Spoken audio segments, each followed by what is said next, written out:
Ladies and gentlemen, boys and girls, welcome to another episode of the podcast.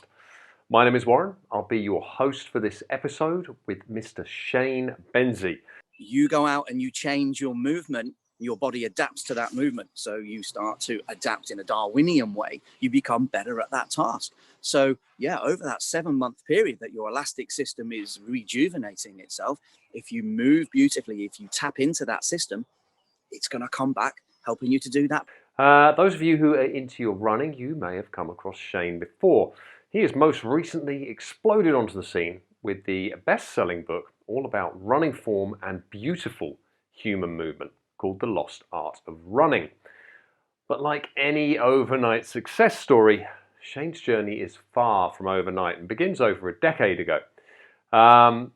His journey took him from looking at running and being a broken down runner himself and seeing that the classical scientific understanding and description of the issues he and so many other runners faced in terms of battling injury and looking to run more freely, more easily, and to maximize human performance were not fully explained by the standard biomechanical definitions of the day. Shane, rather than diving deeper into the research, at that point went and took a totally human view. He took himself out to Africa. He started observing the best runners in the world. He started observing natural tribes, seeing how people moved naturally. And what he came up with was the theory of elasticity, the fascia within the body, and really the principles of energy absorption and then energy return. That 10-year quest, which is culminating in his most recent book, has given Shane an incredible amount of knowledge in human movement. And what this podcast really, really delivers above all is the tools that so many of us can use to be naturally better runners. Here's just one little thing for you. If you're thinking, no, I've tried everything, just can't be done. Right, the body's fascia renews every 7 months. Literally, you can have a completely brand new body for much of your running in 7 months. Everything is rebuildable. Performance limits are really not where we assume they should be. And Shane's work and knowledge is a key part of advancing what any of us can do as runners. So that's what's coming up in this show. It's a huge, huge treat for anyone looking to run further, faster, to begin, to get better, to come back from injury, whatever it may be. So look, that's all part of our mission on this podcast. And it is sponsored, as ever, by 33 Fuel Natural Sports Nutrition. Because if you're looking to unlock the best of yourself, you need the best nutrition to do it. It needs to be delicious. It needs to be easy to use. It needs to hit all of the high notes to give you everything you need. And when you do that naturally, as 33 Fuel does, you don't get any downsides. It's a huge compound performance upgrade. When you switch from using ordinary sports nutrition products and they're empty calories through to nutrient-dense, delicious, whole food-based natural products, well, you get a massive, massive lift. So look, do check out everything at 33fuel.com when you need the best in sports nutrition, but not before you have checked out this wonderful interview with Mr. Shane Benzie. Shane Benzie, out in the countryside on this beautiful morning. That's why we got the birds cheeping in the background with you. Thanks very much. We can. Thanks for joining me. Listen, absolute pleasure. Good to be here. Now, I mean, you have been a very busy bloke recently. Even this morning, you've had clients and working on running form and everything else. But I mean, before the overnight success, there's a decade and more of work that's gone into making this all happen, which I believe even started with you working with sharks. Yeah, absolutely. Yeah. So before I was studying humans and getting fascinated in their movement, yeah, I used to work with sharks, and I was a director of the Shark Conservation Society. So I spent a lot of time all around the world, kind of observing sharks, getting involved in programs, tagging them, trying to understand kind of where they go and what they do, and getting kind of better sort of government legislation, better protection for them. I spent a lot of time in the water with them. Yeah, fascinating creatures. I mean, they've been around for 400 million years. So they've got pretty good at what they do, which is essentially swimming around, eating and having baby sharks. You know, their job really hasn't changed that much. And so they move amazingly well. And yes, got absolutely fascinated with them. And then when I started to work with runners, it kind of made sense to almost take an anthropological view of an athlete. So look at an athlete as part of the human species, just like I would have looked at a shark as part of a species. So yeah, although they doesn't sound like it, there is a good dovetail there. Well, I think there's a phenomenal amount of natural movement in sharks. I can't profess any great experience other than a tourist shark cage dive, which only struck me with one lasting impression, which is that they are the most magical, majestic, and when you're in a cage at least frightening creatures. You're expecting a monster. What you get is a miracle of nature. Yeah, they are amazing. And, and the thing is, it's hard to get your head around, but really humans aren't really on the menu for sharks. They're really not that interested in us. There's no real calorific value in a human to a shark, to be honest with you. If a shark kind of hits a human, it's almost always mistaken identity, really. And they have very clever ways of kind of sensing stuff. They have these things called ampullae of Lorenzini, these little gel pores on their head which look at electrical waves, and they have a lateral line that looks at electrical waves. And sometimes I think they mistake us for a seal or something like that, and so they get a bit of a reputation. But yeah, they are amazing creatures. Absolutely love them. And from the movement of sharks, you got a personal interest in ultra running. And I think anyone who's done any ultra running would also empathize with the fact that, I think in your own words, you're an ultra runner, but you were in bits. Yeah, I was an ultra runner, not a very good one, I have to say. I don't think I was very good, but I loved the sport, still do, and was very enthusiastic with it. But I think I was kind of facing two challenges that a lot of people face, that I certainly work with over the last decade. And that I was constantly getting injured. I always seemed to be coming back from some kind of niggle just to kind of wander into the next one. And I just wasn't getting any better. I just wasn't getting any faster, or I just didn't seem to be getting any better at it. Loved it, but was slowly beating myself up and breaking myself. And so something had to give. I had to either give up the sports, which would have been a real shame, or just get better at it. So, but I was pretty fit, and I had a lot of kit, I have to say. I had all the kit, loads of stuff, and was, pretty fit. But so really movement, how I ran, seemed to be the thing. And that's what kind of sent me off on this journey, really as a personal journey at first, just to see if I could kind of move any better, to stop hurting myself.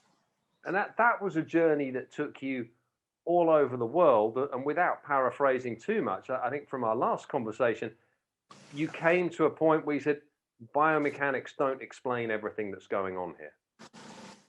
Yeah. So when I first kind of started my journey to find a better way to move, everything seemed to be kind of treadmill based, which didn't really make sense to me, because certainly when I was running on a treadmill, I was almost running to stay on it. I didn't move like I did when I was running on kind of terra firma. And then everything, kind of was explained to me when my understanding was the biomechanical view of ourselves. Just, I guess, almost the clues in the name. It made me feel mechanical. It made me feel as though I was moving, and my skeleton was a kind of a series of levers, and it would make me move in a mechanical way. But when I watched amazing runners, when I watched runners run beautifully, that isn't what I saw. I didn't see that at all. I saw something completely different. So I went out to America to qualify as a coach, because I thought, what, the best way to learn something is actually learn to be a coach at it. That even then, it was really just for myself. And I went out to America and did that. And that was really good. I had a lot of fun doing that, and actually got kind of pretty enthused and inspired, and came back and thought to myself, right, this is what I want to do. I'm going to be a coach. And so I started to coach, which was good fun. I really enjoyed it, but there were lots of big gaps in my thought processes. And when good runners started to come to me and say, you know, how do I go faster? You know, I want to be quicker, or I want to move better. How do I do that? I thought, well, I'm kind of curious myself. I don't know, because most running form was about not getting injured and, you know, almost avoiding impact and just running almost within ourselves. We weren't being coached to coach people to move beautifully and open up. So I did that for about a year, and then thought, right, there are big gaps in my information here. I need to learn more, but the course isn't going to do it, or a franchise isn't going to do it. So I thought, right, I'm just going to down tools, and I'm just going to go and hang out with the best runners in the world and see what we find out for myself. And to me, Ethiopia and Kenya, the East Africans, you know, they were, still are, amazing runners. And so I just kind of down tools. And my first trip was out to Ethiopia, up to the Rift Valley, little town called Bekoji, where there's an amazing coach. And this guy is incredible. And I'd heard about him on CNN. And I thought, right, I'm just going to go and find him.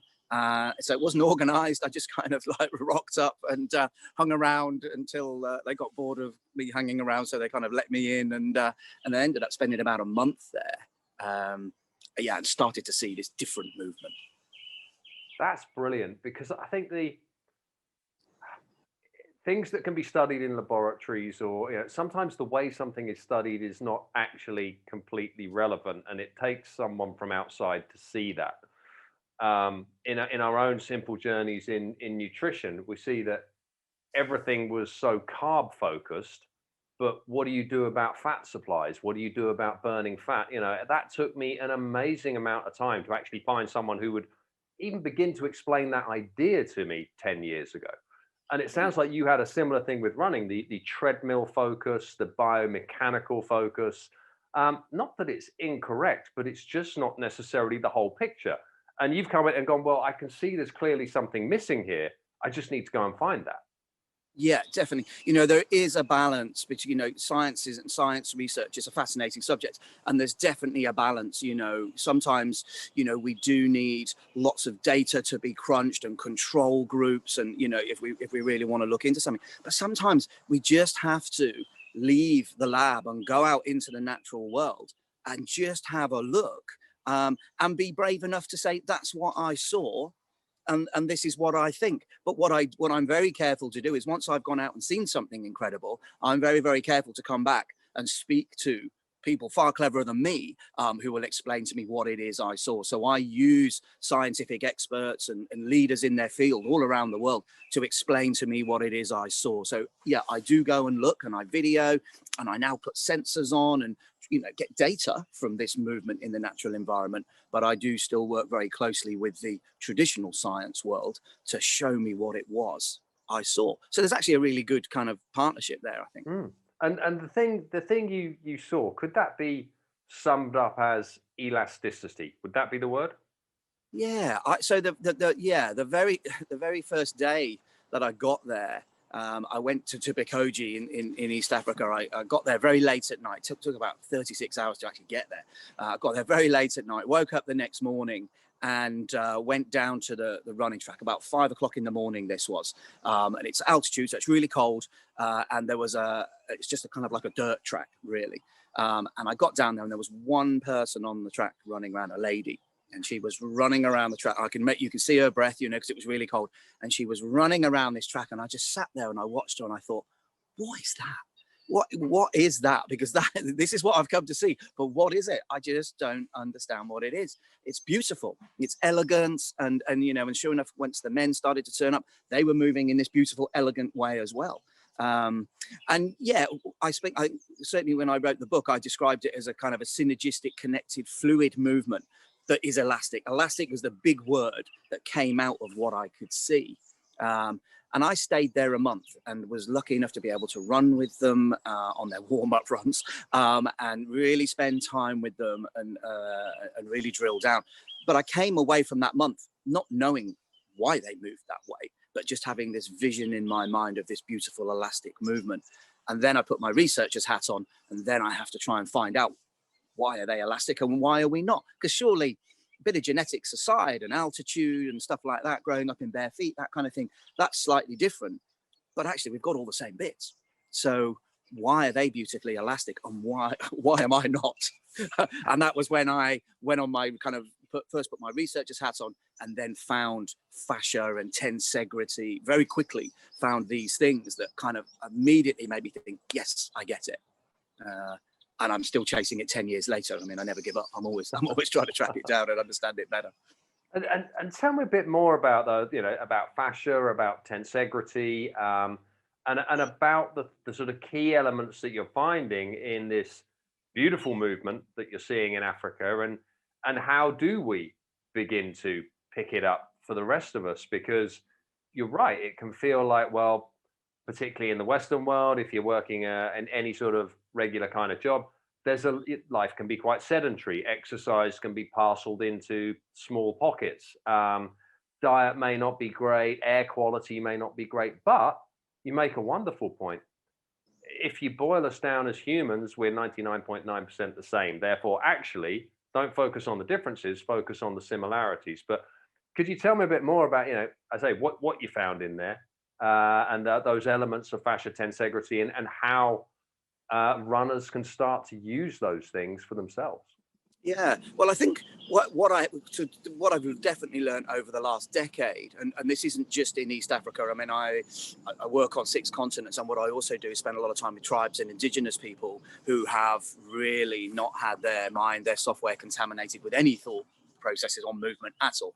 They just move the way that they move. So they've been fascinating to study as well. But what I have, there are lots of influences on our movement, but I think the 2 really big ones that are a challenge for us in the Western world, if you like, are, one is we move very much based on our perception of our movement. And by that, what I mean is when you're running, what you assume is happening, what you think is happening as you run, has a big influence on how you actually move. Now, you might say, well, actually, I don't have a perception. I just go out and I run. We all do have a perception, even if it's a subliminal one. We have this thought process of what our body does and how it moves.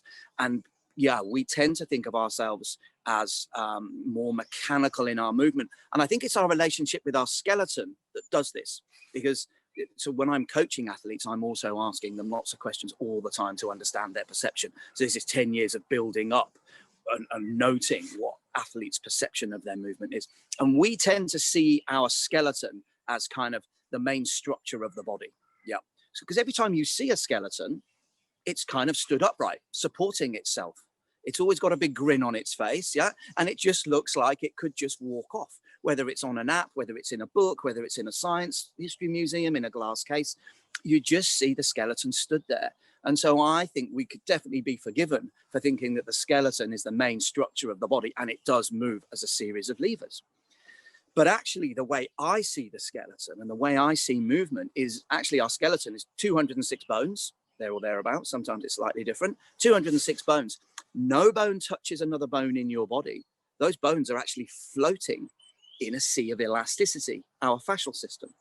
So if you were to look at a skeleton, actually, that didn't have the fascial system supporting it in a sea of tension, it would just be a pile of, it would be 206 individual bones on the floor. So that's one of the big differences. And so I always use my tensegrity model. So it's a child's toy, but actually it is a tensegrity model. And this is a really good way of explaining our relationship, I believe, between our skeleton and our elastic system. So the wooden dowels are our bones. And as you can see, no bone touches another bone in there. The elastic stuff that holds this shape together is our fascial system. Ligaments, tendons, and then everything that's coated with myofascia. So actually, when we move that skeleton, it just free flows in this sea of elasticity. Get beautifully tall, and you create a lot of elastic recoil in that movement. That's why it's really important, everything we do, that we must do it nice and tall to load that elastic system. So when you move, you're just this beautiful, fluid thing. Every single bone sits in its own little elastic trampoline. Now, if you buy into that, straight away, any movements you make start to change because you now want to accentuate what it is you know. So we don't want to move as a series of levers anymore. We want to get beautifully tall and then create balance and symmetry in our movement so that every movement we make creates elastic recoil for the next movement. And what's really exciting about this stuff that kind of holds us together, binds us together, creates the recoil, creates the elastic energy, it's never more than 7 months old.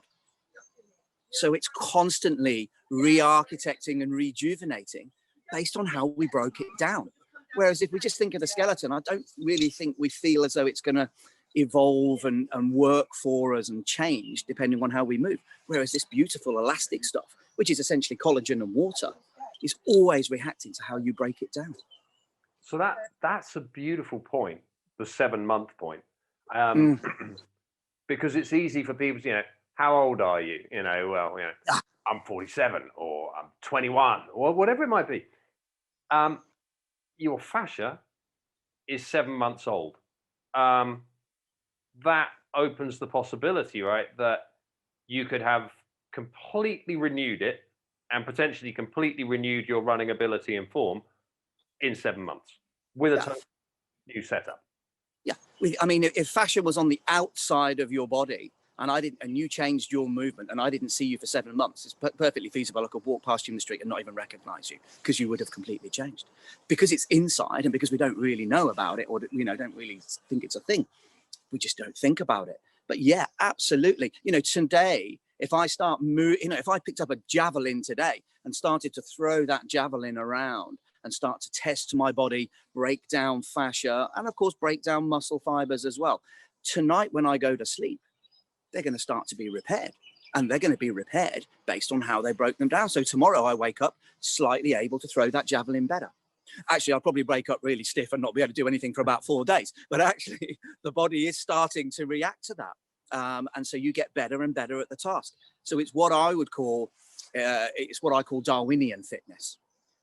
You go out and you change your movement, your body adapts to that movement. So you start to adapt in a Darwinian way. You become better at that task. So yeah, over that 7 month period that your elastic system is rejuvenating itself, if you move beautifully, if you tap into that system, it's going to come back helping you to do that better. And that game never ends, and you just get, I work with athletes that are in their 40s, 50s, wiping out stuff they did in their 30s. I work with Damien Hall, and Damien's a great example of this. I think Damien's in his mid 40s, I think, and just every year gets stronger, faster, fitter. Of course, he works very, very hard on his engine and everything, but he comes back every year bouncier than the year before. And he just does, and it's amazing. And so we can all do this, and we don't have to be trying to break world records or run for our country. This could be a way in which you get ready for your first attempt at a park run. We've all got, that's the thing with fascia, we have all got it, and it can help us achieve whatever it is we want to achieve. So yeah, so to go back to your original question, our perception of our movement, that if we can change the perception and go for a more tensegrity effect, I think it'll get us moving taller. The other big influence is how we spend our everyday life. Yeah, and I guess that's not breaking news, but actually, I think when I wrote the book, The Lost Art of Running, one of the big, and continues to be, the big feedback is, wow, I just never really thought about too hard about, because I talk about how you stand and make a cup of tea is how you create your sea of tension that you then take out running. You never run the way that you spend your day. You run the way that you spend your day. You never spend your day the way that you've run. Yeah, it only goes one way, really. So we do, as you say, we do sit a lot. Yeah. So that compromises our sea of tension. It compresses our sea of tension that we want to then take out into beautiful movement. And of course, in East Africa, what I was seeing with the runners was that they weren't really sitting that much. And certainly when you look at tribes and indigenous people, they're not either. So, we have a big challenges. Our perception of our movement is slightly curved, I think. And we compress ourselves into these strange positions for 9, 10, more. Now that, with the lockdown over the last year, a lot of people have now been pushed into a situation maybe where they're working at the kitchen table in a really strange position or on the sofa or I don't know, wherever it is they are. So it's a big challenge for us. One of the big things I advocate is a standing desk. Yeah. If you were stood on tripod feet, lengthened spine, neutral pelvis with the core engaged, eye line on the computer, breathing into the bottom third of your lungs, well, you're training for 9 hours, because your dynamic movement when you go out for a run is only ever going to be an extension of that. So for a lot of people, now might be a chance to actually take ownership of that and do something about that, because when you're in an office, maybe you can't have a standing desk. Some people now maybe are more in control of that situation. So. I think that's a really strong point, because it's certainly something that both Erica and I here have noticed over lockdown. I mean, we often normally would be every 3 months we tend to shift around countries. We never stop working, but we always keep moving, and that would preclude having a standing desk, or you set up wherever you are and you do what you can. And we normally find a reasonable solution. Lockdown forced to focus on that, just could not do another day sitting. Had to get and standing desks are a lot more economical than they used to be, particularly a desktop option. I mean, frankly, you could probably bodge something together yourself quite simply. You just need to get your laptop up high enough to bring it up to the eye line, and like you said, be able to stand. And really, you're on your feet all day, you don't notice it. Really don't. And you said standing is exercise we grow when we are weight bearing. Yeah, absolutely. Because bones are always remodeling, fascia's rejuvenating, muscles are re-architecting. We need to be weight bearing for that to happen. We really, really do. It's the single biggest thing that any runner or walker can do to strengthen their body, is to load bear more during the day. I don't think it's enough to just not be weight bearing throughout the day and then go and do an hour in the gym or whatever. Of course that helps. There's no such thing as bad exercise, but I think if we can bring it into more of our everyday life, that's got to help. Now there will be people listening who think, well, I just can't do that, and that may be the case, but I think we can all affect it in some way, or at least start thinking about that. I think it's absolutely huge. It really is. And what about the idea of breaking up the day with movement? I mean, in a perfect world, you'd be working outdoors, constantly moving, exactly like you are right now. Yeah, sure. Yeah. And that is not going to fit for many people working, whatever their lives are. Are there ways that you recommend, any simple ways that people can bring more movement into their day to break up those periods, even if it is a standing desk, of simply standing there? Yeah, I mean, I do a lot of CPD courses, and lots with osteopaths, sort of working with them to learn how to kind of video their patients and stuff, to look at their movement. And they would tell me there's no such thing as bad posture as long as you're not in it for more than 20 minutes. Okay, so I guess that you could argue, well, if you go from bad posture to bad posture, that's not necessarily good. But what they're saying, but I think the big message is, it's just keeping moving. So 20 minutes can fly by when you're sat at a desk. I know that. I mean, I sit down. I have to sit down sometimes. I try not to, but sometimes I have to. And if I have to write, if I do, I write and stuff. And if 20 minutes flies by in the blink of an eye. But I think the big message is that even if you're in a pretty cramped position, and that's just the way it is, you can't do anything other than that. Just try and move constantly. Try and shift and move your position, and just even if you do, just stand up, and just move the arms and legs around a little bit, and then sit back down again. And I don't know, maybe set the bleeper on your watch or something, so every half an hour it bleeps, so that you do just make that effort to move around. I think that's good. And now, a quick word from our sponsors. The most excellent, most wonderful, most natural 33 Fuel Natural Sports Nutrition. Just remember, when you're looking for the best possible nutrition products for your performance, your health, and your well-being, get yourselves over to 33fuel.com. The stuff doesn't cost any more than ordinary sports nutrition. The difference is it's made with transformatively better ingredients. You've got tastier results, you've got better results, you've got healthier results. So look, get yourselves over to 33fuel.com, and now let's get back to the show. And in that scope, and this would probably be I don't know if it will carry back into office life, if that's something that comes back, but it may be more applicable in a lockdown situation. Running on the spot, I mean, it's not necessarily easy or simple to go out for a walk all the time.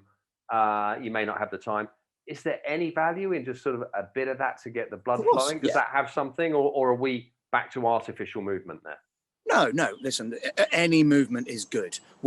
As runners, what we're trying to do is maximize our movement. Of course, yeah, we want to be as efficient as we possibly can, and we want to be as dynamic, and we want to perform the best we can. So we want beautiful, specific movement that joins in with all the attributes humans got. But at the moment, we're talking about actually health within the home or the working place. So yeah, skipping if you've got the room to skip, or yeah, just running up and down on the spot. I mean, that's gonna, it's gonna get the heart pumping, it's gonna get the blood flowing, and it's gonna get you feeling better. So yeah, and there's no such thing as bad exercise at all. So yeah, if you can get up and just jump around a bit and move, a lot of people now are doing stuff first thing in the morning, aren't they, with online and doing classes online. A lot more people are kind of up for that and doing that. I know the schools are doing it at the moment. So, for the people that are homeschooling, they're kind of getting in front of the TV in the morning, but in a good way, because they're running around and jumping about and doing all of that stuff. So yeah, it's good. Any movement is good. We only need to really get precious about it and maximize it when we're trying to do a movement skill like running. And if I remember rightly, your whole coaching platform online is really developing, and you're building the tools there if people want to start to focus this down into their running, but in a way where clearly it would be ideal everyone can come and do one-on-one sessions with you, but that will get very impossible quite quickly, and quite tiring for you ultimately. So being able to share it across an online platform seems like a good step. Yeah, listen, I love coaching one to one, and I coach groups when we can. So I'm never going to stop working with runners who want to come and see me. But there is no doubt there are hundreds of thousands, millions of people out in the world running that are never going to get here. And the coaching platform that I've set up, it literally is, in my mind, for all the runners in the world. We already have we've got people joined from 6 continents already, that are joining in with the platform. And what it's essentially, my vision for it is to get people to kind of buddy up and work together and kind of coach each other, help each other. So if you and I decided that we wanted to, I don't know, run a sub 3-hour marathon, we thought, right, we're going to do this. It would probably start with a glass of wine or something, and then we would courageously decide we're going to do it. And then we want to go out and achieve that.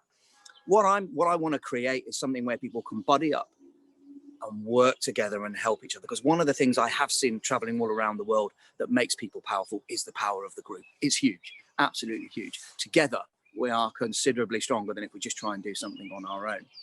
Now, I use a lot of clever technology with my work, but actually one of the most fundamental thing I use is video analysis, because if someone sees themselves move, it's enlightening without a doubt. But pretty much everybody now has a device in their pocket where they can video themselves or buddy up and video someone else. So what my idea for the coaching platform is to get people outside, buddy up, video each other running from the side, from the back, from the front, different speeds. It takes 5 minutes. In 5 minutes, you've got a really good record of how you move, which I can guarantee you will be different to how you think it is in your mind.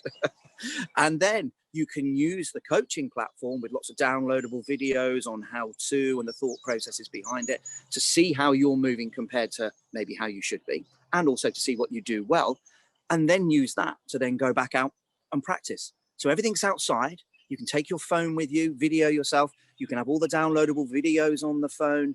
There's MP4 files so that you can listen to stuff as you're running as well. So it's really just trying to get everybody to go outside, move outside, video yourself outside, and then use this platform, which has got constant information dropping into it, to coach each other, help each other. It's a really And powerful way of doing it. I mean, I think particularly the video, it's like hearing your voice recorded for the first time, which everyone is now used to, but you never Yeah. sound or look like you think you sound or look. And I remember through my own journeys through running form, injury, and it was the first person who literally looked at me and said, "Look, I can fix your injury, but unless we change the way you run, it's going to come back." And that was a revelation at the time. And they made a video of me running, and at that point, I was like, why have I only ever been analyzed like lying on a couch in a physio? Like it, I'm running, and yet you're checking me out lying down. You don't question it at the time, but it's just not the same. You put it into video, you've got something very different. You're now able to combine those tools. It's at Running Reborn, right? That's the website. Yeah, Running Reborn. Yeah, absolutely. And it's a subscription site, but it's £30 for the whole year. And there's constant stuff dropping in there on the research or the coaching as it develops. There's webinars, podcasts, all of that sort of stuff coming in.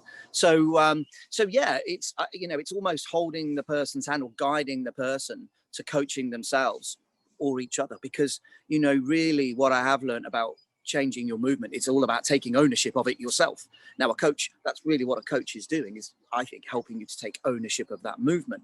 So that's the idea, is you immediately start to take ownership of it by logging it and understanding what it is, and then putting that against what would be good to do. And then, because when people are moving, they if you broke movement down into 10 aspects, maybe 7 of them they're doing really well. It might just be the foot contact, and it might just be their head position. They'll very quickly be able to work out and prioritize which ones it is they need to work on by watching their video, and then looking at how it's done, with everything good. It's been amazing. I mean, it's great. I mean, it's new, so we only really started properly in January. So, but already got lots of people joining, and the idea as well is it just kind of creates that community. So there's social media sites within the coaching platform, so that people can share information and ask questions, and the webinars will help them to do that as well. Yeah, it's good. I have high hopes for it. I think it's going to be fun. I know it sounds like a brilliant initiative and a great way of sharing and growing what you've learned, what you've created, and what you continue to create. We'll make sure there's a link to that in the show notes. Okay, brilliant. Thank you. And you mentioned some key points there around the basics of good movement, and I'd love to drill into several of them. I think maybe we'll work from the top down. So the thing that I'm thinking we could do: head, body position, arms, and then contact with the floor. Would that work if we just went through them quickly in terms of we how can do they that. fit? Actually, I like to go from the ground up, because it just makes you feel taller. If you're thinking down, then it kind of makes you drop a bit. So I like to think of moving up the body as a way of doing it. And that's what the coaching gets you doing, is thinking of your movement just as a sequence of beautiful movements that propels your body. So you develop this skill of actually, as you're running, asking yourself these questions, moving up the body. So perfect. Well, let's start from the bottom.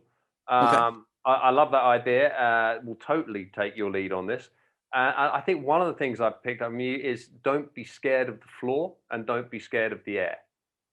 Yeah, and I think when I look back, when I was running, doing the ultras, when I look back, I was trying to suck myself down to the ground as much as I could, because that was how I saw it. That was what I thought was efficient. The ultra running shuffle. Yeah, absolutely. And not just ultra runners, a lot of us are doing it. And then the other thing because I was scared of impact, because I was blaming impact for all of my injuries, because it couldn't possibly be my fault. I was then kind of scared to get any air and scared to hit the ground. So if I could have levitated, I would, I was trying to move over the ground and not have any contact with it, really, basically, which ironically meant that I didn't dissipate the impact well and hurt myself. So I think we see running as the ability, we see good running at the moment as the ability to move over the ground and save energy or not use energy. Yeah, that's what we see efficient movement as. I see efficient movement, I see dynamic movement as being able to move over the ground and create energy. Our relationship with the ground creates the elastic energy that throws us forward. And if we don't have the right relationship with the ground, we're never going to do it. That's totally transformative. Yeah, it changes everything. It turns everything on its head. We have really an adversarial relationship with the ground rather than a beautiful one. We've got to learn to love it. And, you know, that's why I think one of the big reasons when people grow up in bare feet, they have a great relationship with the ground because they're not scared of it. They don't think it's dirty. You know, they're not scared of the impact that it creates because they've always had bare feet. So they just have an amazing relationship with it. And there's no doubt that that transfers into their running. So how we move over the ground, your relationship with the ground is absolutely fundamental. So we've got to learn to love it because it's an energy giving thing. So Newton's third law would tell us any action is met by an equal and an opposite. What you put into the ground, you get out. Yeah, if I had a rubber ball and I drop it on the ground, it would bounce up, maybe bounce back up into my hand. If I throw it on the ground, I'm waiting for it to come back down. You get out of something what you put into it. Now, we shouldn't run around slamming into the ground trying to create this extra elastic energy, but what we should do is not be scared of the ground and allow that natural contact to take place, but just in the right way. And so the foot is obviously pretty fundamental to that. Here is a foot. Hey. Now, the foot is pretty fundamental to this. So what I would ask you to do. Just for anyone who's on the podcast here, Shane has actually produced an entire human foot skeleton out of his pocket, by the looks of it. I was just coaching, so here's one I made earlier. Yeah, Perfect exactly. example. I have one of everything on me. So essentially, we want to think of the foot as the interface between you and the ground. Okay. And like any good interface, everything behind it is only as good as that interface. So I advocate what's called a tripod landing. Okay. So I think it's kind of out there now that heel strike isn't good. Generally people would accept that heel strike isn't good. But nor is landing very much on the forefoot. So a lot of people are now transitioning over to just landing on the forefoot without the heel coming down. I would say that's even worse than a heel strike. You know, to understand the best way to use the foot to run is what we need to do is look at the human foot and the attributes of it, just like I would have done when I was working with the sharks. And that's the anthropological view I take. So this tripod landing that I talk about, which is essentially a point on the heel, a point just under the ball of the foot on the big toe, and then just under the little toe. Yep. So you have that kind of tripod effect. So it's the foot coming down with a full foot landing. Flat if you like. I'm not keen on the word flat, but flat if you like. If we get that tripod landing, we create instant stability. Yeah, because we use tripods for stability. I'm talking to you on something that's stood on a tripod so that it doesn't fall over. You know, so we use tripods. We're used to using tripods for stability. Of course, we want a nice stable landing. If we get that, then the rest of the body doesn't have to work hard to create that stability. And if it's a stable landing, it means that we limit that ground contact time, which is super important for all runners. Doesn't matter how technical you get with running, what we're essentially trying to do at any given speed is minimize the amount of time the foot's on the ground and maximize the amount of time you're in the air going forward. That's so in terms of that tripod landing, that's all 3 points contacting at give or take the same time. Correct. Absolutely. Yeah. Correct. And minimize the time they're there. Would this be a good time to bring in cadence? Is that a relevant part of the puzzle? No, not at this point. We'll cover cadence because it is probably the most contentious one out there. So we'll come to cadence in a second. So that tripod landing, instant stability. There are 250,000 nerve endings on the bottom of your foot. If you get that tripod landing, you maximize every single one of those 250,000 nerve endings, which are sending beautiful information up into the body, telling you how hard you hit the ground, what the ground felt like. It gives you your perceived rate of exertion and your spatial awareness. So as you move over the ground, you're kind of slurping up really exciting information from it to tell you how to make the next footfall. Well, a tripod landing will maximize that information. The arch of the foot is essentially the core stability for the foot. So if you land well and the arch gets to do its work, that gives the foot a lot of strength. And also the arch of the foot gives the foot the shape of a dome. Your foot is dome shaped. If you land with that tripod, the dome effect of the foot dissipates that impact out. It spreads that impact out at source. So that's why we don't have to be scared of it, because we can dissipate it, turn it into elastic energy, and it'll throw you forward. And one of the big ways we do that is the plantar fascia on the bottom of the foot, which is a beautiful piece of elastic that runs all the way along the bottom of the foot. If we land on the tripod and load it correctly, it springs for us. So that tripod landing, to use that elastic energy. Yeah, and you know, the beautiful thing, there are many beautiful things about elastic energy, but one of the really exciting ones is it doesn't want any oxygen, it doesn't want any calories, it doesn't produce lactate. Boy, is it your friend as a runner.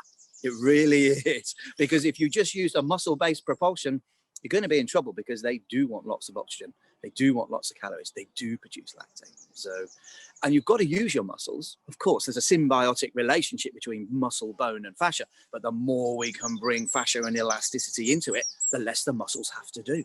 I'm hearing free speed. Yeah, yeah, absolutely, definitely, without a doubt. And is anything truly free? Well, you know, if you're more dynamic, everything has to up its game a little. But pro rata, you know, the curve, you get a lot more back for your money.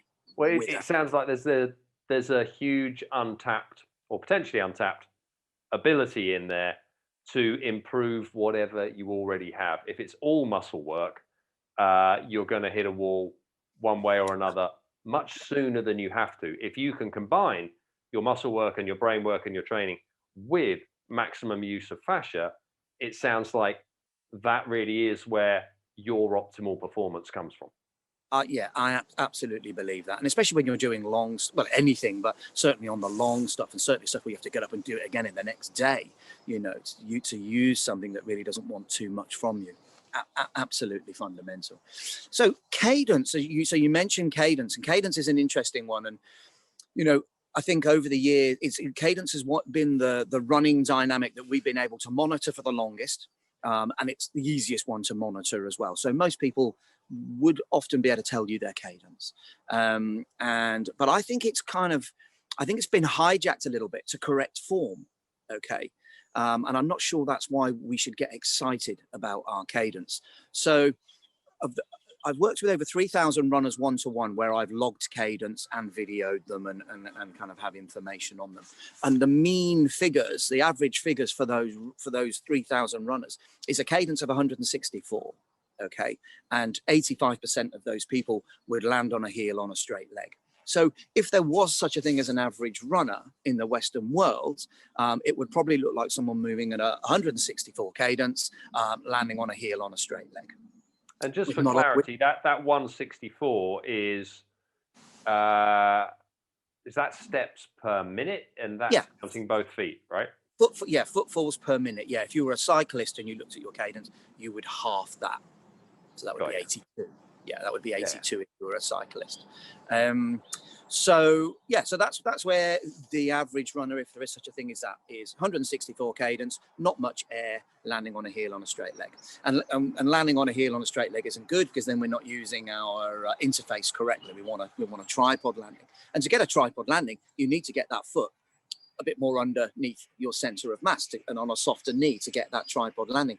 So what we've started to do is to remedy that, is to up our cadence and get a faster footfall, a faster turnover, so that actually it shortens our stride, so that we don't land out in front of us and overstride. We land more underneath us. But I think that's a little bit like sticking a plaster over a fracture, because the moment you try and run faster, you're going to have to lengthen your stride, which means you're going to stride out in front of you again. So upping cadence has become a quick fix for taking people off their heel and stopping them overstriding. So, and I think that's a shame, because that it doesn't work long term. We've got to learn a better way to get that tripod landing. But why I get excited about cadence, and what I've seen from all of these runners and from testing people, non-runners and runners all around the world, is that I think we have this, the elastic system in our body has a frequency. Everything has a frequency. So when you're running and you hit the ground, you've got about 2.5 times your body weight coming back at you. Okay. We don't have to be scared of that, because it turns into beautiful elastic energy. But that elastic energy that's created when you hit the ground, that has a frequency of creation, store, and release. Yep. So if we run at a cadence which synchronizes in with that elastic frequency, we are harnessing that elastic energy that we've created for free by hitting the ground. And so I believe that cadence zone is between 175 and 185. I think if you move out either side of that, either too fast or too slow, then you don't maximize your ability to harness that elastic energy.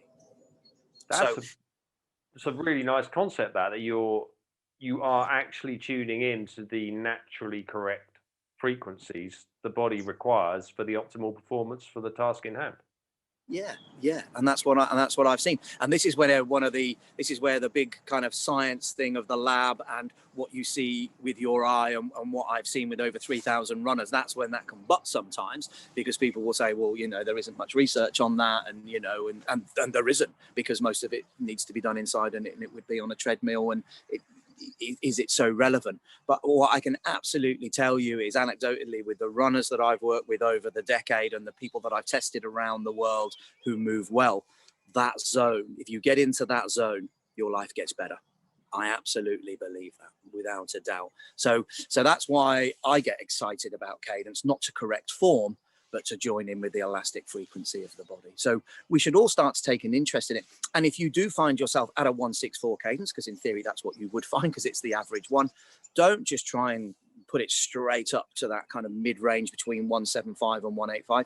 Maybe just 2 beats, and then a couple of weeks later, another 2 beats, another 2 beats, another 2 beats. It's a big shock to the system to suddenly try and put 10, 15 beats onto your cadence. So you just grow it gently, incrementally. And presumably you don't need to run faster. You could run the same speed at a higher cadence. It's just unpicking that process, because, I mean, I don't know, it was a long time ago when I went through it, and I was coming from such a point of injury that I couldn't run faster anyway. I literally had to sort of rebuild from the ground up. But for someone who just wanted to adjust this, is people's natural reaction to simply start running faster when they first try and address cadence?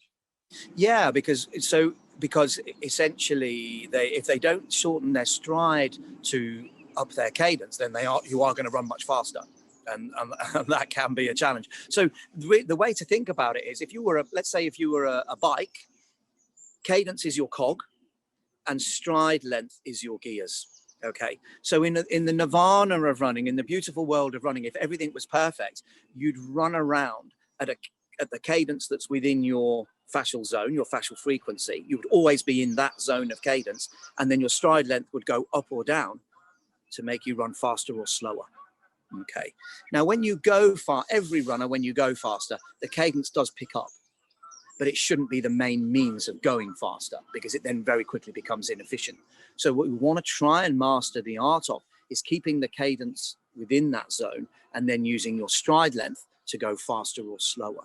Not what we normally do. To go faster, we normally just try harder and turn our legs over quicker, and to go slower, we stop trying and just slow down. So it is, again, it's turning it on its head a little bit.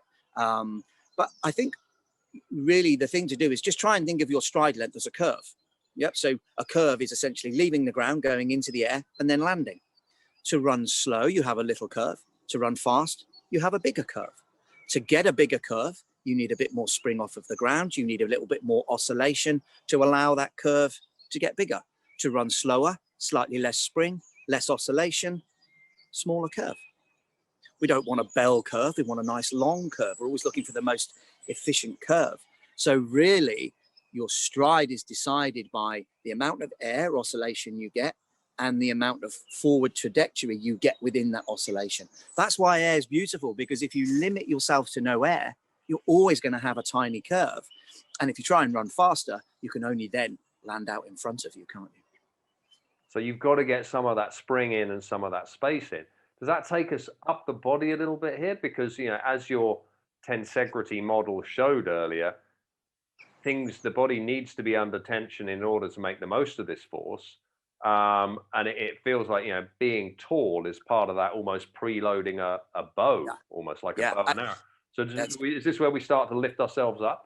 Yeah, so you're absolutely right. Yeah, we've seen from that tensegrity model, we need to load that elasticity. So running tall, running with a length and spine is extremely important. But actually, I think we can take it one step further. So for the book and for the coaching site, I've come up with this thing called your center line, something for you to visualize, which is essentially an imaginary line that goes from your belly button up through your abdomen, up through the chest, underneath the chin, and up through the face to the top of the head. So you have a continuous line from your belly button to the top of your head. And when you're running, it's that line that I want you to imagine opening up and putting a bow into. And it is just like loading a bow and arrow. Yeah.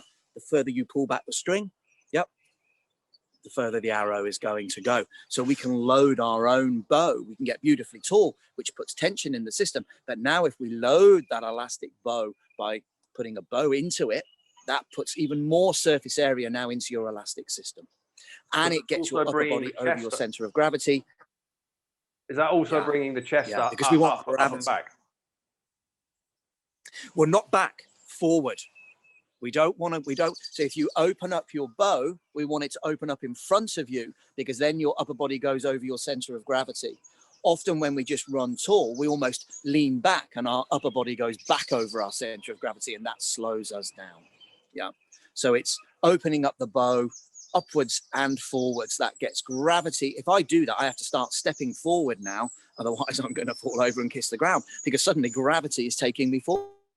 Well, if elastic energy is for free, gravity certainly is, because that really doesn't want anything from you. Yeah. So that's a really good way of getting nice height in the body and getting that your upper body over your center of gravity. And by opening up that bow with the chest, that kind of brings the hips forward, which is good. You've got more chance of getting that pelvis into a neutral position, and that means you've got a good engaged core. So that single line does a load of good things for you. Huge amount. And then if we come to the arms next, again, from everything you've said in the book and everything else, arms just get forgotten by a lot of runners. Running is legs. What do your arms have to do with it? Yeah, absolutely. And I know when I was kind of at the start of my journey, if I could have left my arms at home, I would have done, because they were, as far as I was concerned, they were clearly stealing off of me, because I was running with my legs, which were tired enough as it was. But once I started to study the movement of runners and study the perception of runners and what was happening, and just looking at this whole kinetic chain, I started to realize that actually the arms are fundamental. You could even argue that you run with your arms, okay? Because the thing is, so when you run, I don't know if you've thought about it or not, but when you run, your right arm and your left leg move together, and your left arm and your right leg move together. Some people may have thought about it, some may not have, but that's the case. That's your kinetic chain. But because we have very dexterous hands, because we do everything with our hands and our arms are closer to our brain than our legs. We can see them. So I think it's safe to say you have a better relationship with your hands and your arms than you do your legs. And what that means is your arms are very, very dominant over your legs. So you're not very clever left leg can't wait to see what your very clever right hand and arm is doing. And people will say, oh, if I run fast, then I run with my arms. Or if I run up a hill, I run with my arms. We kind of use our arms if we want to almost wake ourselves up to do something. But if we're not thinking about it, we just let the arms dangle around and just run with our legs. Because the biomechanical view of ourselves would suggest that everything below the pelvis is legs and everything above the pelvis is upper body. But the tensegrity effect would suggest that everything is connected to everything. The fingertips on your left hand are connected to the toes on your right foot. They are. There should be no defining lines. Fascia, the lines of fascia connect everything, not divide everything. We're used to dividing the body into sections and blocks. And so we would never think that what our right arm does connects to our left leg, because that's not how we see our body. But they absolutely do. And of course, if our arms are driving out in front of us, if my right arm drives out in front of me, that's going to inspire my left leg to come out in front of me, and that's when I'll start heel striking on a straight leg. So the arms have a really, really big role to play here. So we want a dynamic movement to the rear with the elbows. Everything is to the rear with the arms, driving back with the elbow.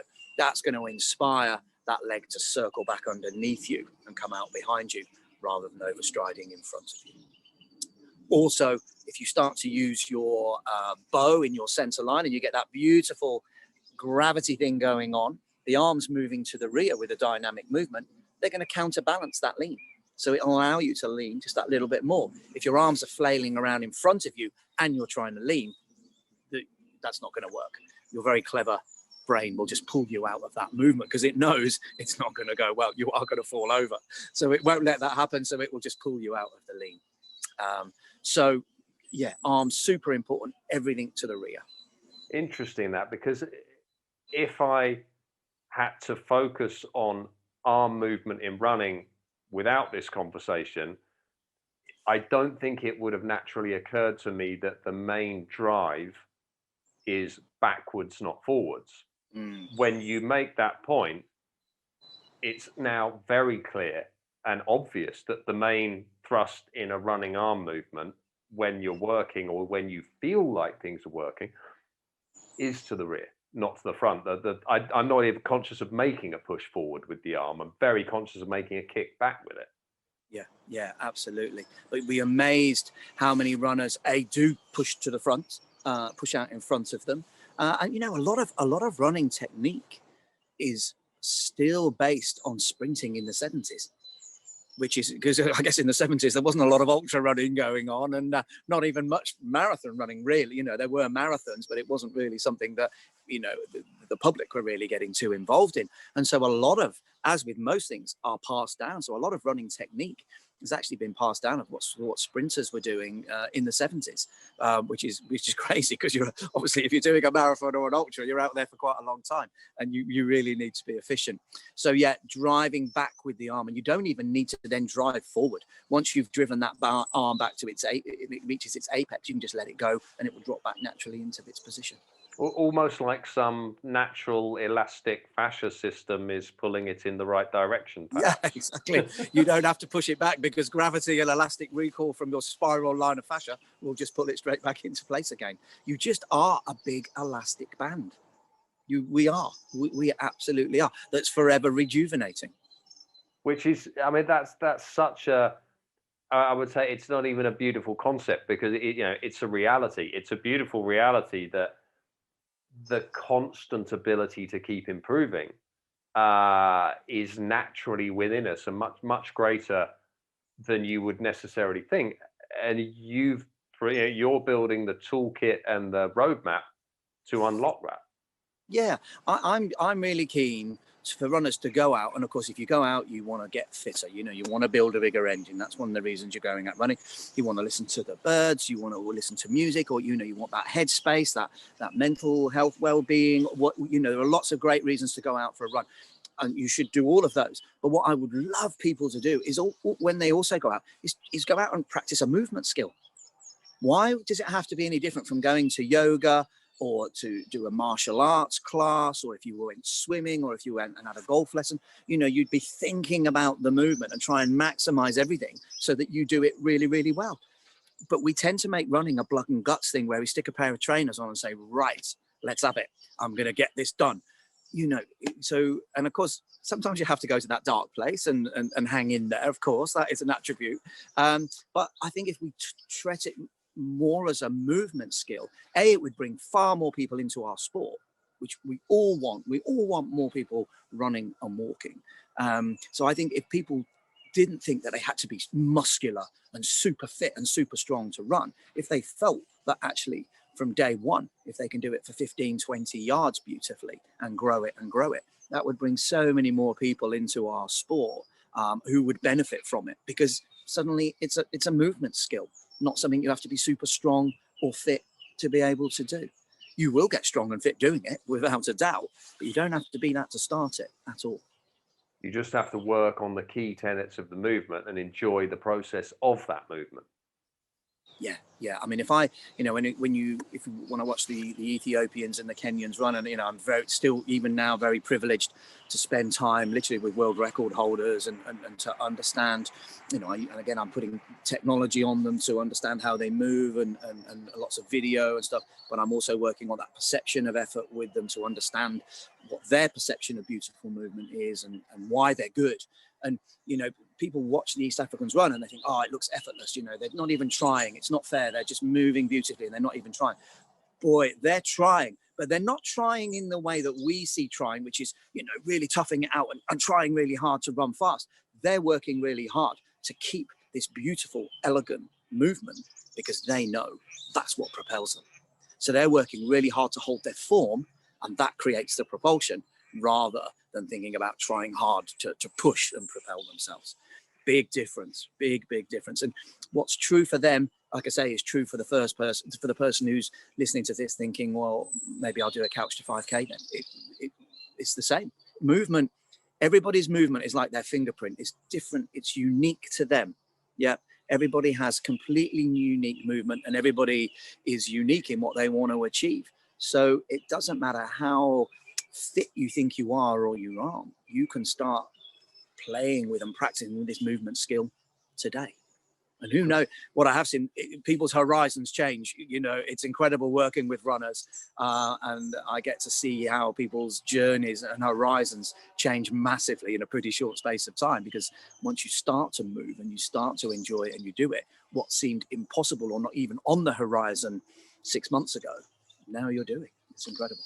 And I think that brings us back to something that you started with, which is it's quite easy to focus on the difference. Clearly, a world-class Kenyan marathon runner has so many different things to the rest of us. You know, they live somewhere completely different diet, they've grown up barefoot, they've this, that, and the other. Multiple differences. Yet, as human beings, we're 99.9% exactly the same. If you focus on those commonalities, the natural attributes we all have, and work the maximum of that movement, the ability to unlock those horizons to wherever you want to take them to, be it couch to 5K, or, you know, I want to set a record pace at the UTMB, I want to run a 2:30 marathon, whatever it may be. It's all within our grasp. Yeah, it really is. And, you know, it almost sounds like a cheesy coach thing to say, but it absolutely is. You'd be astonished at what people go on to do. I've had runners come to me who quite literally can't run around a track to be analyzed, or run around a park to be analyzed, who go on out to Chamonix and do incredible races. They literally do. It's unbelievable. So, you know, the journey doesn't have to end in Chamonix with the UTMB or the OCC or whatever, or running across a desert. Everybody has their Everest, I guess, don't they? And you know, if your Everest is running a sub 30-minute 5K, then amazing. But I think we've got a lot more chance of doing it and not getting injured doing it and enjoying it if we treat it as a movement skill rather than just trying to tough it out, I think. And so for people who want more Shane Benzie in their life, which I think should basically be everyone, obviously they can get you at Running Reborn. They can get your latest book, which, I mean, it's not brand new, but it's still fairly new, isn't it? Yes, it came out in August. So it seems like it's been out a long time now. It seems to be, but the thing is, when you write it, of course, for me, it's a couple of years old, I guess, because it took me, you know, some time to write it. But yeah, it came out in August, and it's been amazing. I mean, it's been bestseller on sort of multiple levels, on different categories. So it's going well. You know, people seem to be kind of resonating with it. And to be honest, it's written in a way where it's not a technical book. In fact, it's just like me talking. It's not technical. If it was left to me, I mean, I'm not that bright. I'm not clever enough to write a technical book. But it's easy to read, I think, and it just gets you thinking about your movement, and there's some how-tos in there. So yeah, there's the book, or there's runningreborn.com, and that has the coaching platform, and there's my coaching is on there, and I remote coach all around the world as well. So I do that with remote video analysis and running dynamics data analysis and zooming and stuff like that as well. So yeah, everything is on that site really. If you go there, then you can bore yourself senseless with tensegrity and as much elasticity as you can cope with. Beautiful. Well, we'll make sure all the links to those will be in the show notes. Shane, real pleasure talking to you today. Thanks so much for squeezing us into your day of coaching out there in the beautiful countryside. I've thoroughly enjoyed the rural idyll in the background. We've had swans, we've had geese, we've had church bells, dog walkers. Really, there was a fox actually behind you. There was a fox. No way, foxes too. There was a fox. Yeah, there was a fox wandering across earlier. Beautiful. Well, look, enjoy the rest of the day with what it holds there, and thank you for taking the time to come and share all your knowledge with us on the show today. Listen, thank you for inviting me, and I'm happy to come back anytime and catch up and see where the work's taken me. Shane Benzie, ladies and gentlemen, give that man a great big hand. Such a wealth of information on all things running, fascia, movement, and being the best we possibly can be naturally. So if you want to check out more of Shane's work, or if you want to get involved with his online coaching setup, get yourselves over to runningreborn.com. The link is in the show notes. And if you haven't read it already, and you fancy a spot of running in your reading, well, do get yourself a copy of The Lost Art of Running. Links to that in the show notes below as well. Final word, of course, from our sponsors, 33 Fuel Natural Sports Nutrition. When you need the absolute best that your body deserves for all of that hard work you put in, something that's going to fuel you, something that's going to nourish you, something that you're going to enjoy, love, and actually feel better after using. Yes, really, that can be done with sports nutrition. Get yourselves over to 33fuel.com. All right, thanks for joining. Look forward to seeing you on the next show.